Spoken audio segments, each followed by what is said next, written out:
রহমানির রহিম। একটা মেয়ে যত ভালো কিছু আছে সবসময় স্বামীর জন্য রাখে।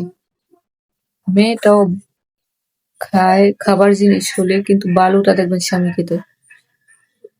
আর একটা পুরুষ মানুষ জানেন কি করে? সবচেয়ে ভালোটা সে খাবে নয়তো তার বাবা অথবা মাকে দিবে। আর একটা মেয়ে সবসময় দেখবেন তার বাবা মার মুখে এমনকি না দিয়েও তার স্বামীর মুখে দেয়। আসলে কোনো একটা ঝামেলার কারণে যদি কোনো পুরুষ মানুষ তার স্ত্রীটাকে বের করে দেয়, কিন্তু দেখবেন তার বাবা কিন্তু যত খারাপ মেয়েই হোক তা গ্রহণ করে নেয়, তার জীবনের দায়িত্ব নেয়। কিন্তু একটা স্বামী কোনোদিনই বাবার চেয়ে মার চেয়ে করে না, তবে স্ত্রীরা সবসময় তার স্বামীটাকে সবচেয়ে উপরে দাম দেয়।